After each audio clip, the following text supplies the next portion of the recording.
I'm all geared up. I got my roofing shorts on with the grips on them. The rear end is tore out, so I need to get on the sewing machine and put some grip on it. You know, tie that back in together. Just purchased these shoes here. These are roofer shoes. They wasn't cheap, so just purchased those because I got like a nice little steep pitch on this roof. So the goal is to get that cap on, that up there, hit that cap. I'm pretty much loaded. Got my water, got my little radio. Make sure I got my cell phone, got a good charge on it. Got my sunglasses, got my hat. Got my machine and my platform, so that's pretty much we're going to be working from this. We got the extra shingle, so we got to get the air hose.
So this is after a long day's worth of work.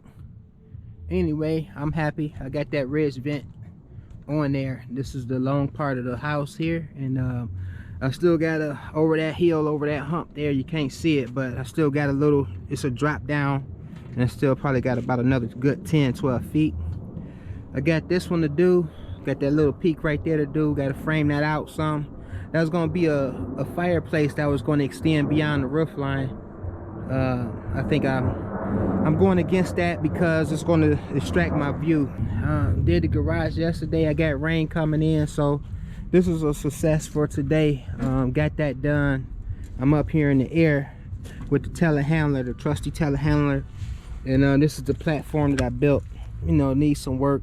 Could have used some different type of metal, you know, a little more rugged. But the disadvantage The advantage of the rugged is it seems more stiffer. The disadvantage is more weight. So as you extend this out, when you get way out there and way up there, if you ever had to, and I had to a few times when I got further up towards that peak line, you know, just needed it. You know, you need to do what you got to do. So anyway, you got to make sure that weight is distributed properly, and make sure you know, you don't want to teeter-totter, you know, 37 feet in the air fully extended. You know, not only will it be bad for yourself, it'll be bad for, you know, for the property and the equipment. And I'm not sure if it's any comeback from that.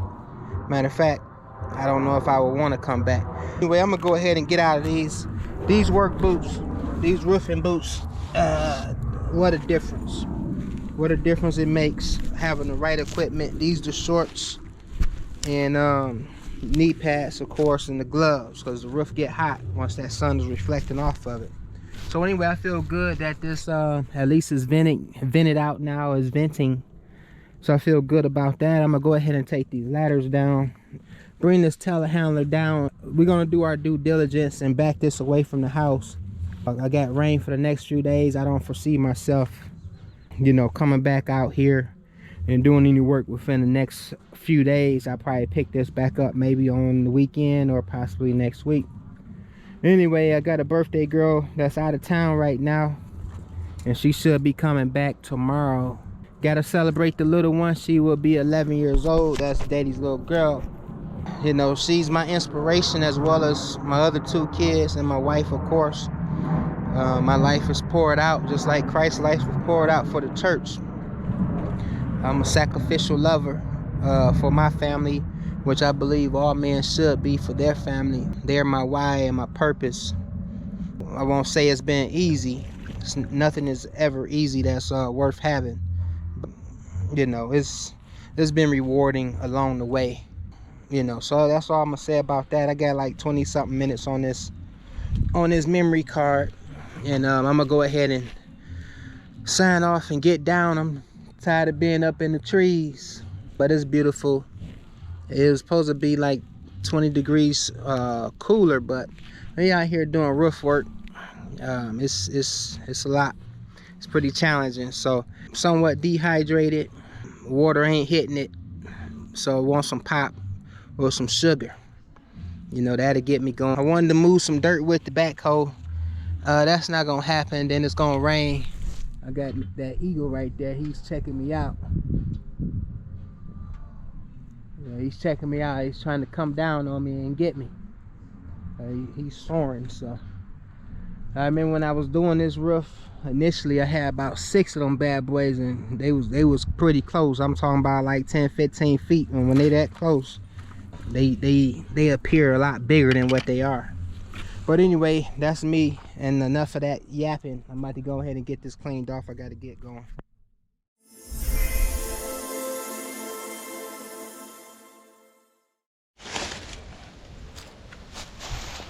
So this is the DK2. This is a shredder, chopping up wood, mulching leaves, in a sense, sticks and branches. So this is this is a nice handy tool. This is a good tool. This is my ATV. This is my utility tractor. So it's right at home with this. So anyway, I got those piles of sticks I want to go ahead and address.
I want to clean this area up right here.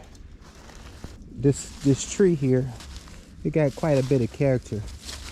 I'm assuming this tree may be about 3 to 4, maybe 500 years old. Over the time, it's grown algae and mushroomed all on that bark here. Got a lot of cool characteristics. I would like to clean it up, not necessarily the fallen branch or anything like that. Actually bringing the point of interest here.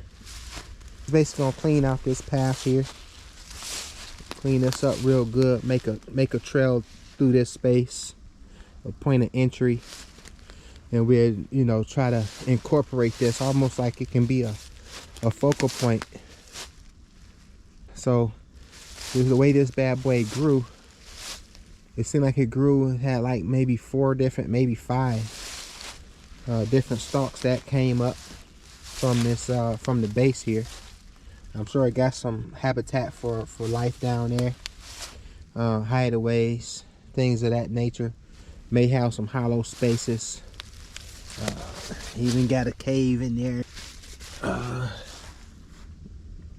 So that goes pretty deep back there. That's about 50, maybe 70 feet that had collapsed in that area.